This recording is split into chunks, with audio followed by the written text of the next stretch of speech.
All right, good evening, everyone. We'd like to welcome you in. Tonight is the first night of a good series that we have going on, and we'll kick it off with this MSIG webinar series on textbook injuries. Each speaker is going to share their expertise on a specific sport and then discuss and identify the most common injuries that they see with that sport. My name is Robby Hair, and I'm the AMSSM MSIG Secretary for the Medical Student Interest Group this year. I'll be serving as the moderator tonight for this webinar. I'm from the San Francisco Bay Area. I studied athletic training for my undergraduate degree in Utah, and I worked as an athletic trainer near Salt Lake City for a couple of years before starting medical school. And now I'm at school at Midwestern in Glendale, Arizona. Unfortunately, we've had a little bit of a heat wave again in Arizona. It was probably 105 or 110 today. So we're still working through it, but we'll get there soon to the nice weather. We've got 3 different speakers tonight, and we're going to start off with Dr. Andrew J.M. Gregory, who I'll introduce now. Dr. Gregory completed a Bachelor of Science in Chemistry at Indiana University, and he received his Doctor of Medicine from the University of Alabama School of Medicine. He completed a pediatric residency at the University of Alabama in Birmingham before his fellowship in primary care sports medicine at the American Sports Medicine Institute. And Dr. Gregory joined the Vanderbilt faculty in August 2001, where he sees young sports medicine patients in the Vanderbilt Sports Medicine Center and the Pediatric Orthopedic Clinic at Vanderbilt Children's Hospital. Dr. Gregory is the Associate Program Director for the Pediatric Sports Medicine Fellowship at Vanderbilt and co-director of the Vanderbilt Sports Concussion Center. He's a team physician for USA Volleyball, for the Nashville Soccer Club, for Vanderbilt University, and for Nashville Christian High School. Dr. Gregory served as a board of director for AMSSM and chair of the membership committee. And Dr. Gregory, we'd like to pass the floor over to you. Thanks for the introduction, Robby. One of my roles is team physician. I take care of our college team, which at Vanderbilt just started back this year after a 50-year hiatus of not having volleyball. So we're pretty excited that it's finally back. But I've been a team physician with USA Volleyball for about 15 years.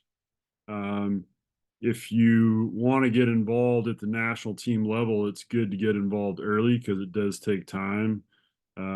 Obviously, you need to, finish training first to get your name kind of on the list.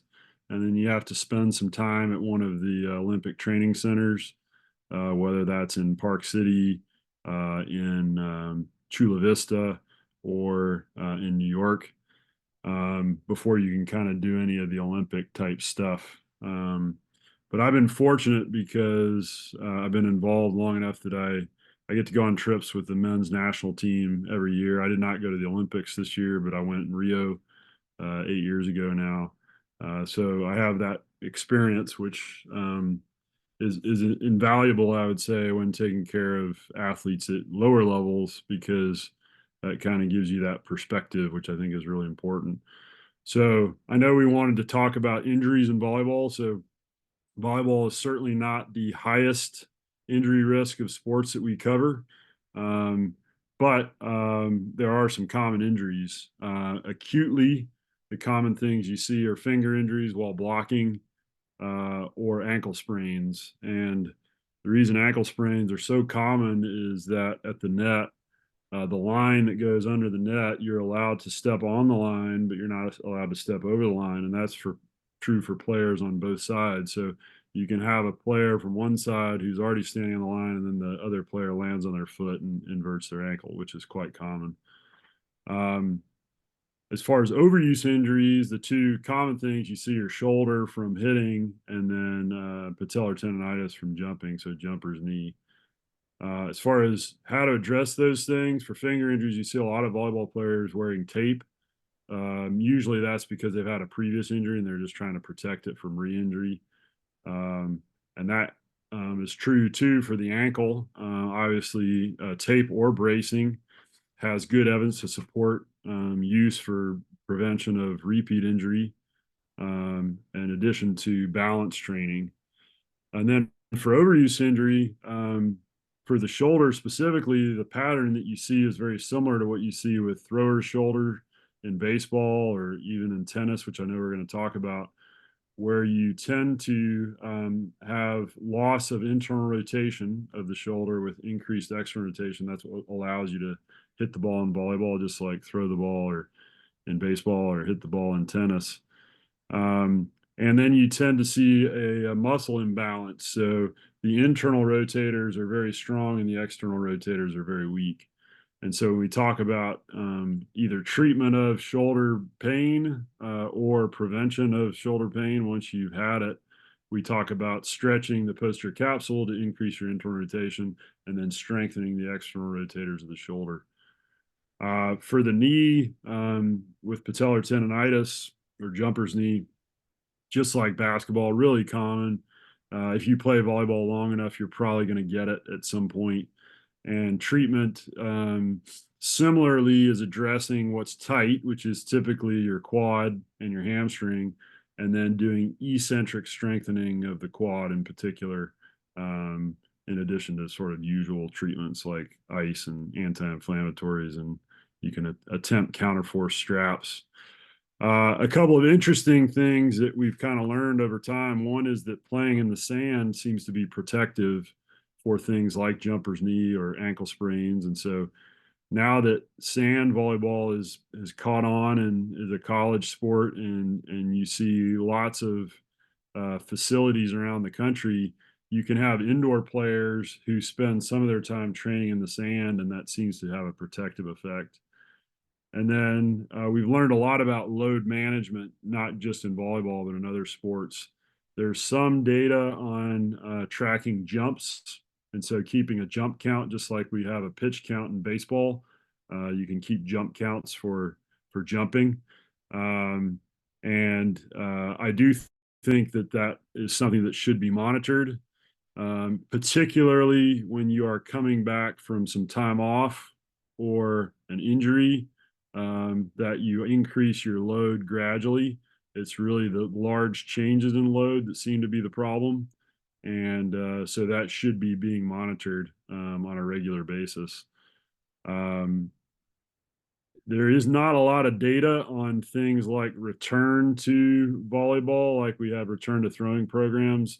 There are a couple of them out there that can be tailored, I think, depending on the level of the athlete, whether that's a high school athlete, college athlete, or professional.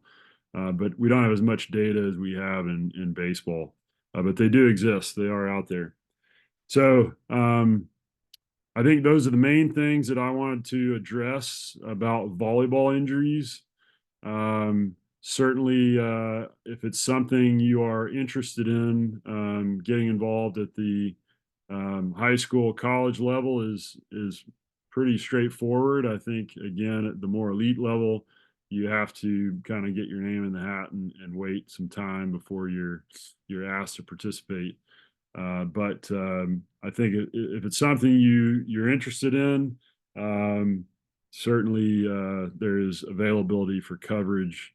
Large youth events now around the country, just like other sports, where you have hundreds, if not thousands, of players in a gym one weekend participating in these tournaments. So if you want to see some injuries, that's the best place to go, just because of the numbers. But I'm going to stop there. I see Matt is trying to take over and talk about golf while we're still talking about volleyball. But I look forward to the questions, and if there's other things that that I need to address, I'm happy to do that. Perfect. Thanks, Dr. Gregory. You guys can feel free to enter any questions into the chat as we go, and we're planning to address the questions at the end of the seminar after everyone's spoken. So, like I said, feel free to throw them in there as we go, and you guys can take a look, and we'll go over them at the end. Thanks, Dr. Gregory, for that and talking about volleyball. Next up, we're going to introduce Dr. Matthew Gammons, who's going to present on golf today. Dr. Gammons currently practices sports medicine in Vermont, where he serves as the director of sports medicine for the Vermont Orthopedic Clinic and Killington Medical Clinic. He's a past president of AMSSM and current AMSSM Foundation board member. Additionally, he serves as president of the Rutland Country Club, and his current handicap index is 0.6. So now Dr. Gammons will pass the floor on over to you. All right. Hopefully, can you just give me confirmation that you hear me okay? Because I was having a little trouble with my internet. I can hear you. Perfect. Andrew, we're going to talk about a real sport now, volleyball being an unathletic sport. Pastime. Pastime. I'm sorry. Yes, I'm sorry. Golf is a pastime. Is the slideshow showing up okay as well? Because again, I apologize. I've had some trouble with the Yeah, it looks good. Yeah. the internet. So yes, I would say so. I'm not sure who volunteered me to speak about golf, but obviously they somehow learned that I'm very much addicted to golf. That would be my one disclosure for this talk. There are many, many leisure sports in life, but certainly not many that people are willing to climb onto icy ponds, or we often in Vermont play in almost full ski gear because we'll play as long as we can. So it's an interesting skill sport, and we're going to kind of go briefly through, I think, some of the things that Andrew went through, and then I'm sure Neeru will talk about as well in terms of these skill-based sports. So, like, why did I pick up golf? That was one of the questions. Well, it was really mostly I looked at all these unbelievable athletes that I followed from my youth into the 80s. Certainly golf in the early days, and I'm an old guy now. Actually, my birthday's tomorrow. I'm turning 54, but in the late 70s and early 80s, when I can recall watching golf, it wasn't certainly the most athletic sport. Certainly that's changed, and you'll see a little video here of Rory McIlroy now versus the John Daly's of the world. It's become a much, much more athletic sport in terms of what people do to prepare, but it's still a very skill-based sport. So that's the kind of the uniqueness to it, is you got all types of body shapes and all types of physicalities that are able to play at a pretty high level.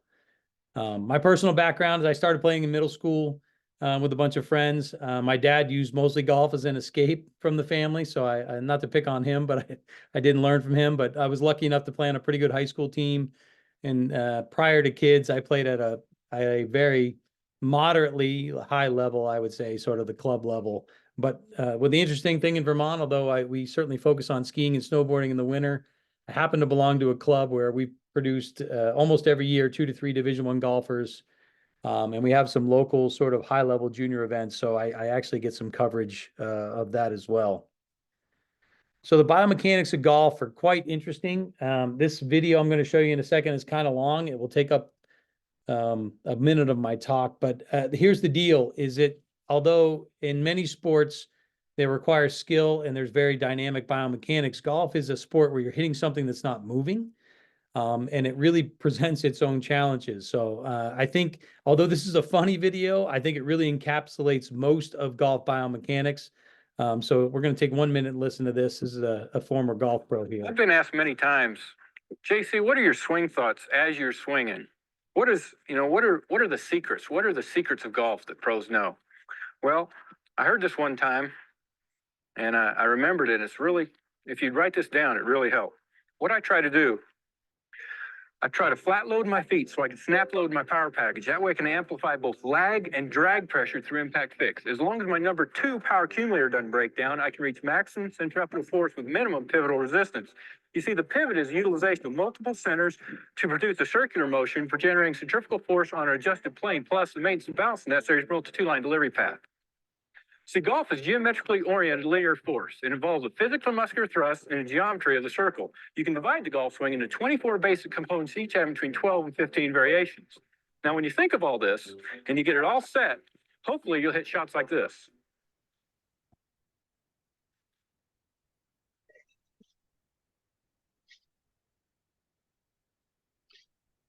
So while that's kind of a funny take, it's actually, I think, quite true. If you really studied, and most of you probably haven't nerded out on golf biomechanics like I have, but if you studied it through the years, we really had it very wrong for a lot of years until we got the advent of launch monitors to be able to sort of measure forces and force plates.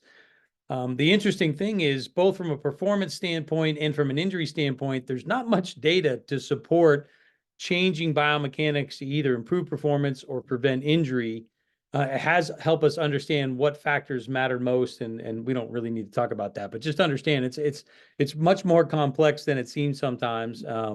And the paper that I listed in the previous slide there, although it's on low back pain, I think does a good job of taking people through the actual details of the biomechanics if you really want to follow it. So injuries, overall, we don't have much data. It's mostly observational. There was a very recent prospective study that sort of looked at sort of what do we see over a season. It's still in the sense of you're asking people to fill out forms and sort of weekly to see what has happened to them. But I would say in my experience over the years, I think the study rings true from the standpoint of sort of overuse outweighs acute injuries, and certainly low back, somewhat knee and shoulder tend to dominate. I think from the standpoint of what's useful for you guys, because many of these injuries we're not going to really treat differently than other sports, but there is one injury that we relatively commonly see in golf that we see in other sports that I think is somewhat under-recognized, which is ECU instability. It's not entirely clear the incidence. There's been a couple of studies that show it may represent somewhere between 8 and 20% of injuries at the highest level of golf. It typically comes from an impact injury. So this is not your sort of wear and tear tendonitis, which also shows up, but this is a sort of the instability of that tendon as it may slide in and out of the groove as you swing a golf club. It typically is the lead wrist, although I had this injury 2 years ago and it was not on my lead wrist. It was actually on my right hand. I'm a right-handed golfer, so it was on my trail wrist. So it can certainly happen in golfers. It wasn't even unclear to me exactly what was happening initially because it's not an injury that sort of presents typically in everybody. The instability usually comes because the tendon will sublux in and out of the groove, as opposed to just get worn out like we see in tendinopathy or inflamed and something like a tenosynovitis.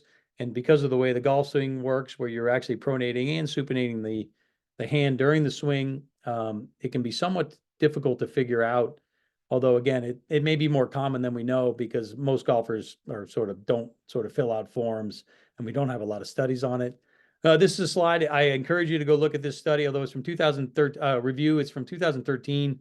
I think it does a very good job at kind of looking at the differentiation of what we see in these tendon injuries, where you can see where the tendon normally sits in the sheath and then the variations of where we may see it. Although the overall treatment is not much different. Imaging is rarely super helpful. Sometimes static imaging can be helpful in terms of differentiating between tenosynovitis and tendinosis. Although having had this injury myself, I will tell you that it was very acute in terms of there is sort of almost a clicking sensation where the pain will go up very acutely and then sort of settle down when the tendon slides back into place. Typically, it's going to sort of hurt at the tendon insertion. How do we treat it? Well, I mean, again, there's not a lot of great evidence for it. For the instability, I think there's more evidence for the tendinosis, but generally, we're going to rest it. We're going to use anti-inflammatories. There's some question of the value of injections and rehabilitation when it comes to the instability. I think there's probably a little more data when it comes to sort of more the chronic issue. There are some studies that look at immobilization in long arm casting, including up to 4 months in professional athletes, which seems like quite a long time. I will tell you personally, I use the wrist widget, which is the little black wrist splint that you see on the bottom. It was quite helpful for being able to sort of play with this as it tends to kind of hold the tendon in place, although some people may need a little more. And I will tell you, it doesn't mean, because I haven't seen it, doesn't mean it hasn't seen me, or it doesn't mean it doesn't happen, but I have yet to see a case of surgical reconstruction, but I'm sure they're out there. And there's certainly case reports, particularly in professional athletes, tennis, Neeru can speak to a little bit more, but in golf where they need to go and try to either keep the tendon in the sheath or actually keep the tendon out of the sheath so it's not snapping back and forth. They describe it as a non-anatomic versus an anatomic reconstruction. So again, the article that was listed before can go into that in more detail. One public service announcement: the most severe injuries in golf actually happen from golf carts rather than from golf swings or golf balls. For those of you that play golf, you may notice sometimes that the golf cart can be a vehicle that causes, I would say at my own course where I'm currently president, we fortunately have not seen too many injuries, but we have had 3 or 4 golf carts flip over the last few years because we live on a very mountainous course. And unfortunately, some people, nothing too serious, but we've seen some broken bones out of that. So I encourage any of you that go out and use golf carts to be a little more careful of that than you might be with the swing. So I appreciate your time. Feel free to reach out with any questions or concerns, and hope everybody has a good evening. Awesome. Thanks, Dr. Gammons. And lastly, we'll have our third speaker, last but not least, Dr. Neeru Jayanthi. Dr. Jayanthi is considered one of the country's leading experts on youth sports health, injuries, and sports training patterns, as well as an international leader in tennis medicine. He has numerous publications and book chapters. He is co-director of Emory Sports Medicine Fellowship, active teaching faculty, and professor of orthopedics and family medicine at Emory University School of Medicine. Dr. Jayanthi serves as a medical advisor for the WTA Women's Tennis Association Player Development Panel and an unpaid consultant to many national youth sports organizations. He's a team physician for the Atlanta Braves organization, Gwinnett Stripers, Georgia Tech Tennis, Johns Creek High School, Alpharetta High School, and Pinecrest Academy. Dr. Jayanthi has won many AMSSM Foundation and other research grants for his collaborative research on early sports specialized training and overuse injury in youth athletes. He's been a course director nearly 30 times and has been an invited speaker over 200 times to local and regional conferences, as well as at national and international academy conferences. He's been voted by his peers as an Atlanta top doc since 2018. He's a proud husband and father to 2 active young boys. Dr. Jayanthi has been featured or appeared on over 50 media outlets, including HBO Real Sports, ESPN, NPR, New York Times, Washington Post, Wall Street Journal, and Huffington Post. While serving as a board director for AMSSM and chair of the membership committee, he started the AMSSM MSIG, giving student members an opportunity to hold leadership positions within AMSSM, and implemented a program where medical student interest groups can connect to the AMSSM MSIG by becoming a charter school. So thanks for coming in, Dr. Jayanthi, and we'll turn the time over to you. Absolutely. Can you guys hear me okay and see the screen okay? Yeah. Well, thanks for the long introduction. Actually, you should have just said the last part, which is the most important. Joan knows the most important thing for me was students and residents in AMSSM. And Joan knows every single meeting, every board meeting, all I did was make another proposal to make things cheaper, easier, get more students involved, create student interest group, decrease prices, let you present, do everything. So it's so awesome to see how much it's grown, how many charter medical schools we have, how many interest group representatives we have, and we hope to even grow it more. So this is great to see y'all, okay? So I know I was asked to speak on why tennis is the best sport out of all the sports you're going to hear about today and also this upcoming week. So I appreciate the opportunity. In every way possible, I've been involved in tennis medical care, as well as I still compete in 50 over nationals now. So, if you look at me, I'm a tennis player and I happen to be a doctor while I'm, on the side, I suppose. So, people might think, are we talking about pickleball? Well, I think pickleball is fine. Emory just put a big article on pickleball and tennis, and they featured me and my family. And like I always say, I think there needs to be a place for uncoordinated elderly people like Dr. Gammons here. I think you might see him in the back on the far side there, playing as well too. So I have no problem with pickleball. Matt, you keep playing, okay? If that, when you have time at the club, okay? But I just was on the USTA Sports Science call, and I had to present a document on adult tennis. And before we even go out talk about any injury at all, let us remind you unequivocally, tennis is the healthiest sport there is. If you don't believe it, 80,000 adults. This is a national campaign. If you watch the U.S. Open, Brian Hainline is the current president of USTA. It has the greatest risk reduction. People live 9.7 years longer, adjusting for other factors. Look up the studies. It's very clear, and actually many metabolic factors that improve through regular tennis play, which is at least 2 times a week. And a lot of that actually is because of the social aspect, and obviously the exercise benefit. And it's so much so that if you ever go to AMSSM, bring your rackets, because, if you don't listen to me, you should listen to the past presidents there who believe that tennis is clearly the best and healthiest sport. Here's Dr. Amy Powell and Dr. Tracy Ray, past presidents. I know Dr. Matt Gammons, past president. He's getting his rackets dusted out. And it is pretty clear that we are, the organization to promote tennis, right? So this is them playing, but no, actually AMSSM has not formally endorsed tennis as the best sport, but we're getting closer and closer with all these past presidents believing that. I'm fortunate. I moved from Chicago to Atlanta, created a tennis medical program there, and now I'm here in Atlanta. And it's about a third of my practice or more. I mean, I think we estimated we see about 1,200 tennis player visits a year. Half of them are adults, half of them are high performance. And, my clinic is in the center of about 12 different academies, about five within 5 minutes of it. So sorry, I'm just plugging in there. So I'm very pleased with the way my practice has gone. Sorry, I just said low battery and I realized I need to plug in here. But that did not happen overnight. And I think for those of you who are young people, aspire to get there, but it takes just an more inordinate amount of work and organization and really passion. Okay, this is, I mean, when I started out here, I mean, I'm still at clubs. I drove all the way down to Georgia Tech to look at players on court. I go on court. I'm in leagues. I'm working with coaches. We partner with about 15 different clubs and academies. And this is some of our partnerships. I have a full-time tennis athletic trainer who only is at the clubs because I can't do it enough.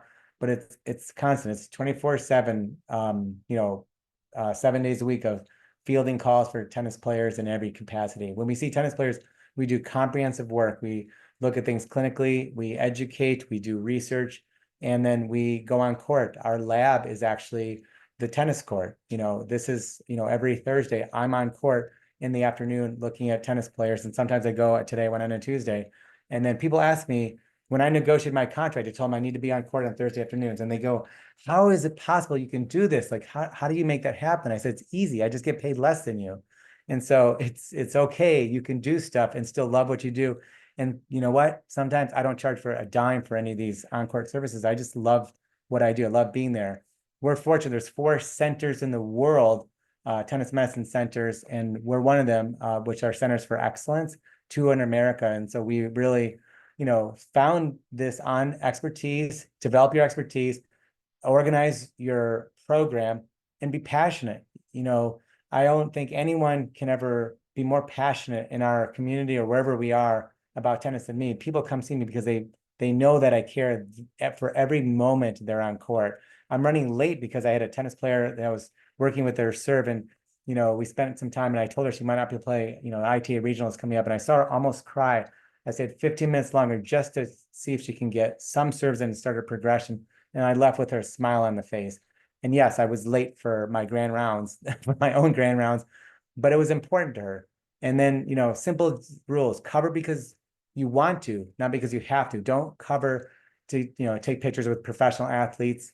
And we want you to understand athletes, okay? And be careful, like don't get caught in the glory of taking, oh, wait, that's a picture with me with Donald Young and his retirement party. Okay, so it's actually the first picture I've taken with a professional tennis player. And I've known Donald since he was under 10 years old, and he just retired, and his family invited me. His dad invited me to his retirement party, and he played with my son. So this is the first time I took a picture with him.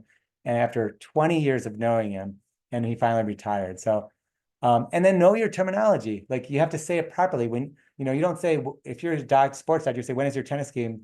You're going to be up. You have to say, when is your match? You don't say, what time are you playing tennis? You say, when are you hitting? And you might often follow it with dude. And then, you say, did you bring your tennis rackets? And you actually should say, did you bring your sticks? That's just, I teach my kids this too. Understand the population. We've looked at our training loads in our young junior tennis players, and the sectionally ranked and nationally ranked kids play 16 to 20 hours per week. This is about 15-year-old data. And guess what? It's the same now. The mean age of specialization was 10 years old.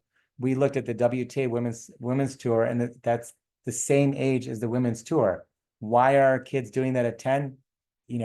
It's a cultural thing. So, but understand your population and don't judge. Like I get it. They're in an environment where kids only play tennis and play year round. And half my kids I see are on online programs. As an adult, we just talked about when your risk is, we have studies that show that if you're trained more than 6 hours a week, you might get hurt. But I just presented fabulous data that shows there's dose-dependent improvements in your health beyond that. So dose-dependent means more the better. So what if you get tennis elbow? If you are reducing your likelihood of cardiovascular disease and all-cause death, I'll put up with little tennis elbow. We have a tennis elbow study to reduce that. But so I'm more for more participation, the better. And as an adult, And then the junior players, we want to control some of the participation so that they can continue to play on as an adult. And then, we get involved. Here's my kids at Georgia Tech tennis. For me, it's family. Like I specifically like tennis because it's on my terms, and I've covered every level of UK football and basketball and baseball, you name it. But when you can do this on your own terms, it's actually more fun.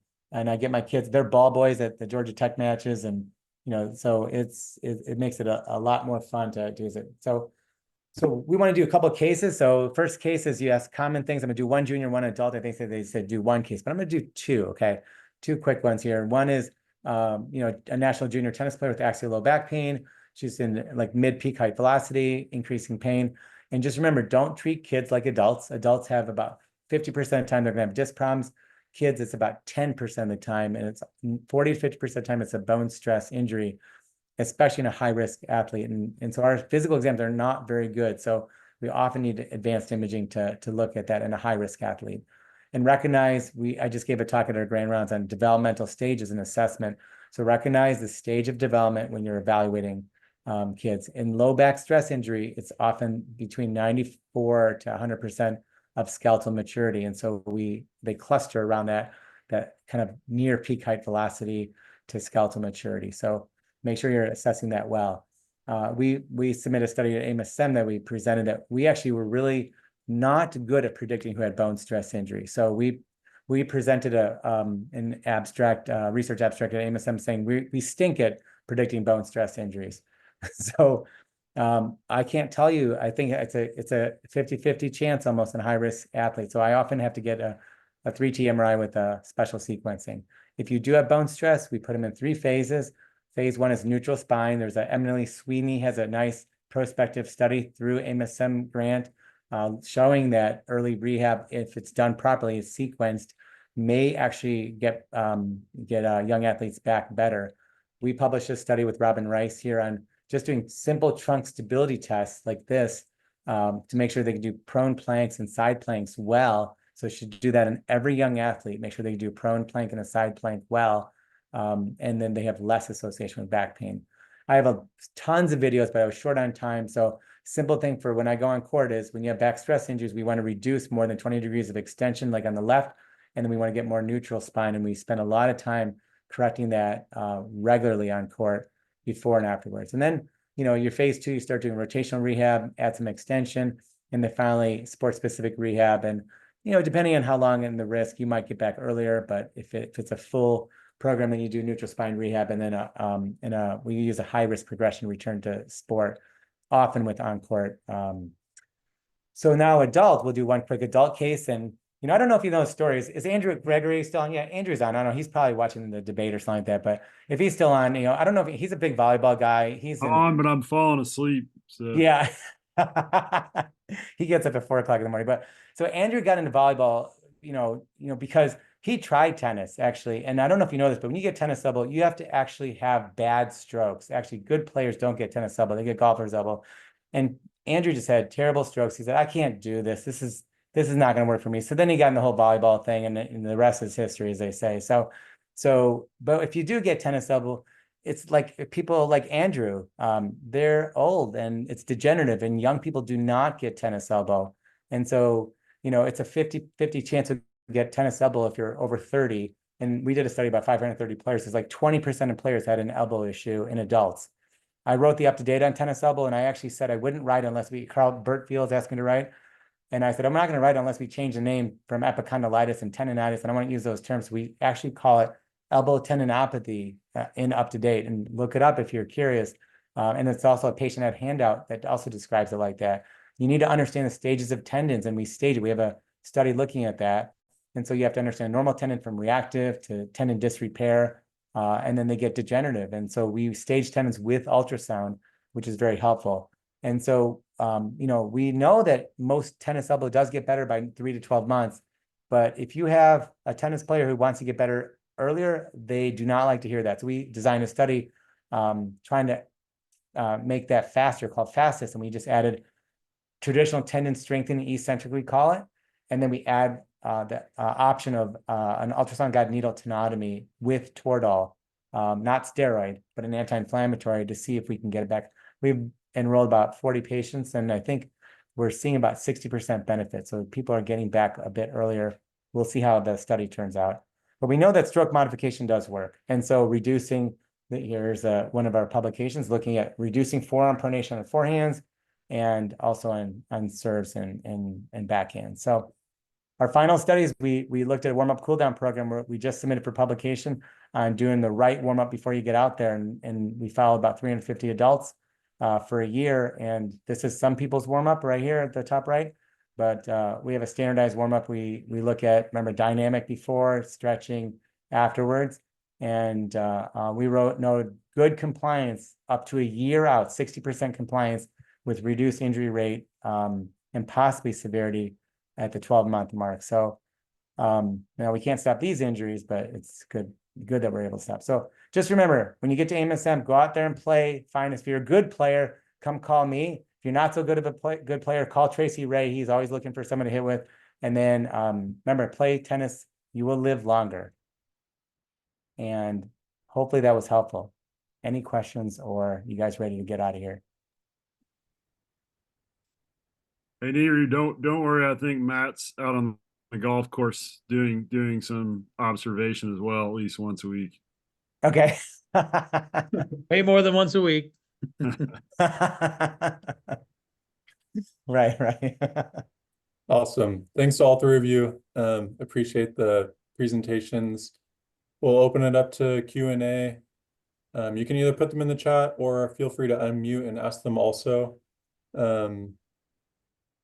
For Dr. Jayanthi, if I remember right, don't you get like a nickel every time we go to your up-to-date page or something like that? Yeah, I have to calculate it out. And I'll tell you, you know what? For tennis elbow, someone guess, put it in the chat if you want, how many times it was accessed last year. And I do get royalties. If you ever ask to write for up-to-date, do it. It's the only publication you actually get paid. And it's the gift that keeps on giving. So guess how many times it was accessed last year? Okay. 4. Close. 175,000. It's A lot of old people playing tennis incorrectly, apparently. Remember, the royalties playing aren't per tennis. access, so you don't get benefit. Whether they access it once or 175,000 times, you get paid the same. I get paid. Yeah, do you roll for up to date? Yeah, you get paid the Yes. same, and it's nowhere near the 175,000. No. Yeah, it's like You a haven't penny. quit yet. It's probably a penny. I have a quick question for Dr. Gregory. We saw this briefly in the tennis, but with all of the serving and hitting and the extension, do you see a lot of back pathology like spondy type injuries? You know, I'm not going to say it doesn't happen, but it's not the most common thing we see. Certainly Neeru's case, I think highlighted well what we worry about in the younger volleyball player. So I'm going to say the middle school, high school volleyball player, but I'd say it's not uncommon, just like other sports, but not the most common. And then one question in the chat, I guess we can open up to any three of you. They asked a general question, but how beneficial is it to cover a sport that you play? I'll start. Right, I mean, you I guys think it's go. hugely beneficial because you obviously understand terminology, just like Neeru said. You also understand kind of maybe what some of the pressures are and what they're going through. But I think it carries over. So if you're an athlete of any kind, in my mind, you can relate to athletes of different sports, even though it sounds like Neeru has a hard time relating to other athletes. But I do think it's incredibly powerful because you understand what they're trying to do, right? I mean, they're very driven typically, and if you tell them not to play, they're probably not going to come back and see you ever again. So I love the term relative rest. So even if you can't do everything, let them do something. And certainly, I think rehab is one of those things that we all use as a tool. And the goal you have to explain to people is to get them back to the level. I think one of the cool things, just like what Neeru's warm-up program talked about, is not only can you potentially prevent injury, but you can also improve performance. And that's really how you have to sell it. I'll piggyback because we get this a lot as well. It's a big question of what do you cover? And so I covered ATP professional tennis for 24 years. So 25 years, they get an award, but Atlanta just stopped their tournament this year, I think, just to make sure I didn't get any sort of award. And I will tell you, and I always knew this, it didn't matter if I didn't cover any years of it. What mattered was I took the time with people in clinic and how integrated I am with the community of tennis players outside of clinic, whatever capacity. So coverage doesn't mean, oh, wow, I'm there like waving at the cameras because I'm covering the highest level athlete. Coverage for me is spending the time on the court. It's priceless. When I'm on court with 13-year-old girls trying to play 14 under sectional event, but it's important to them, so it's important to me. And I'm on the court the same way. I'll have a top level player waiting to go next, and they're just as important. And that you can't buy. So to me, it's being in your community, I think. And I'm just there all the time. So I think it is really important. And that's how you do what impact you can make in your community of sport, whatever it is. And that actually drives your business. But if you want to get on TV or whatever, hey, that's cool. That's cool stuff. But if you want to drive your practice, I think you really need to be in the community, embedded in the community. Maybe Matt can talk about it because he sounds like he's embedded in his community. Well, certainly my goal is to be on TV mostly, as you guys know. But no, I think I would piggyback that. Look, there are some things about actually having played a sport at a reasonable level and being able to relate to athletes that are moving through that. We certainly see that in this, but in the golf community, or I played college soccer and a little professionally afterwards, and in the ski community. But like skiing, like I'm a good skier, but I never ski race. But I'm on the mountain all winter long with skiers, for example. And just the fact that you're out there and people see you and they know you understand the sport, I think it makes a huge difference. But I think it goes really more to the fact that you're engaged with them, like Neeru said, than it is that you've played it or not played it before, because, in the end, there are some disadvantages to having too much information about a sport and feeling too much like you're sort of involved in the performance side versus the, hey, I'm taking care of the athlete side. And so there's a line sometimes that has to be drawn. But yeah, look, for you guys, like if, anything that you're, the goal of an individual sport, if that's my goal versus I want to be a good sports medicine doc in my community. Yeah, if you're just there, if you show up on Friday nights for the football game, even if you never played football, like people are going to trust you and they're going to trust your judgment. And that's really what's most important.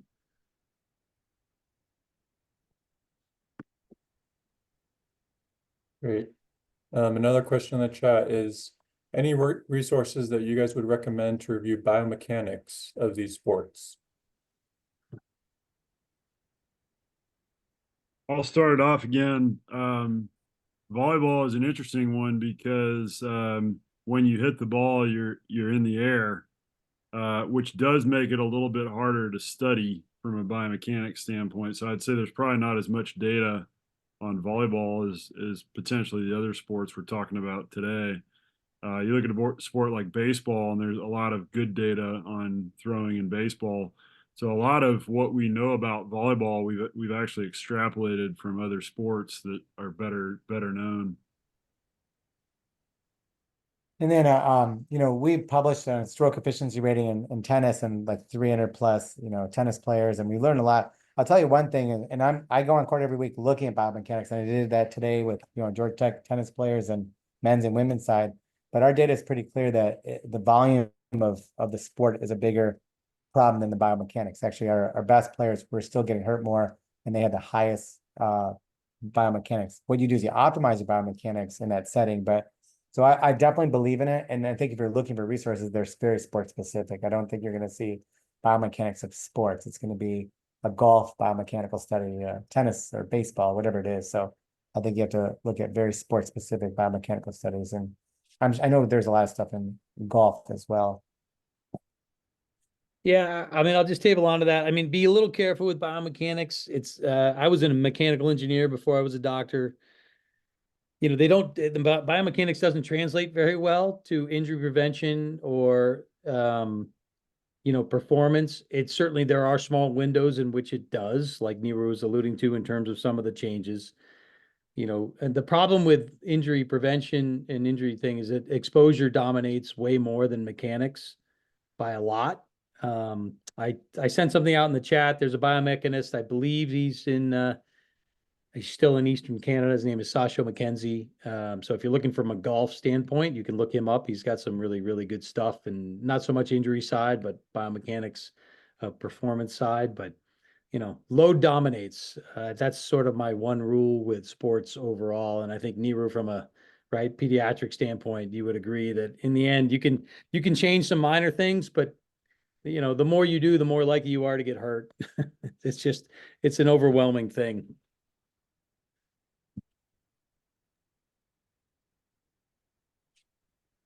A different question on any resources for biomechanics of these sports for athletes with disabilities, or I guess if you've worked with within these sports for patients with disabilities in general also.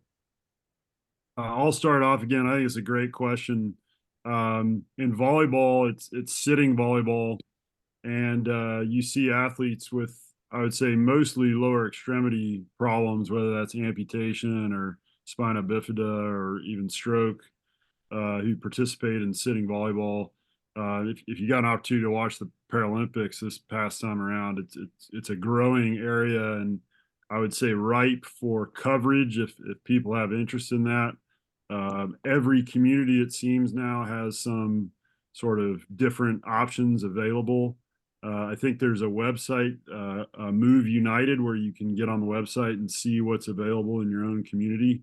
But it's a great question, and I'm curious what my colleagues have to add to that, because every sport is unique in its adaptive opportunities. But they're out there. Yeah, wheelchair tennis has actually gotten big. It actually falls under player development now, so it's looked at just like the able-bodied players. It's actually a pretty large push for USTA right now. In fact, there's other elements, neurodevelopment disorders like autism. There's async autism, and so they're definitely strong advocacy for that. Is it strong enough? Maybe it's not. There's actually some work looking at tennis for the blind and some technology behind that. Brian Hainline's the current president. He was of USTA. He was a past, NCAA CMO, but he played college tennis, and so right now those are big topics for USTA because he has a health advocate, but that may change in a couple of years. But yeah, there's definitely a push for all those areas in tennis. Yeah, from my side, I mean, the issue really depends on what the disability is, because certainly we see in the golfers that have lower extremity paralysis that use the stand-up carts, everything's upper extremity because they don't really use the lower spine and the lower extremity. But I'll translate it to skiing because we do a ton of Vermont adaptive skiing stuff. So again, it really depends on which disability we're talking about versus. So I don't think there's one biomechanical answer to that. I think it's just very individual based on the athlete. But you do tend to see trends. Obviously, people with lower extremity paralysis tend to dominate the upper extremity. It's a little bit vice versa, and then across some of the other disabilities. So, but it's a great question and a great thought. My personal experience is you just have to look at each person because their disability there's not one disability that tends to dominate through some of the sports that I cover. So. It is a great place to get involved. I'll also put out a plug for the Special Olympics. Every state has a Special Olympics organization, and it's a great place for students to get involved. I'll leave it as my last parting words of advice, and you have two really good people, Dr. Gammons and Gregory here. But if you guys, we have a lot of enthusiasm. I know all three of us get approached by a lot of younger people who will say, hey, I want to do this, I want to do that. I think the only thing we would ask is do what you say you're going to do and just show up and be present. And if you keep doing that time after time, year after year, you'll be successful in this field and it'll happen. But if you're looking for the fast path to success, and I don't know if I can advocate for that. I'm not really, maybe I'm not the right person to ask about it, but if you just show up and say, I want to do it, you'll do well. If you have aspirational goals in your sport or whatever it is you want to do, just be present and do what you say you're going to do and keep doing it year after year, and things will work out.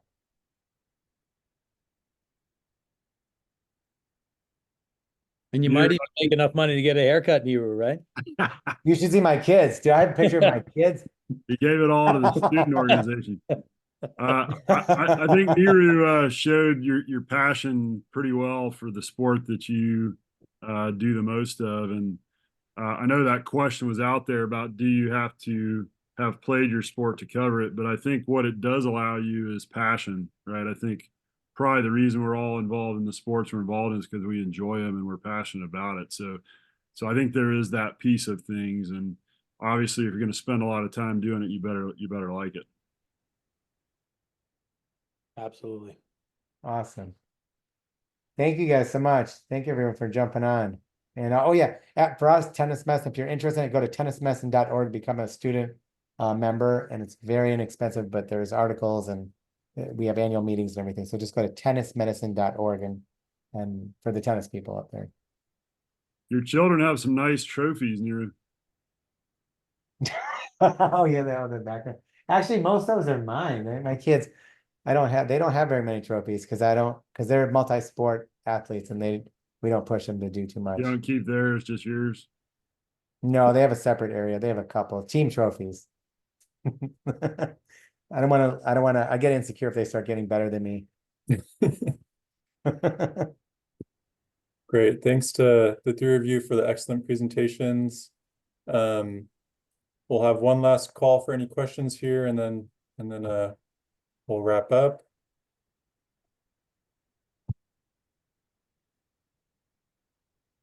Okay.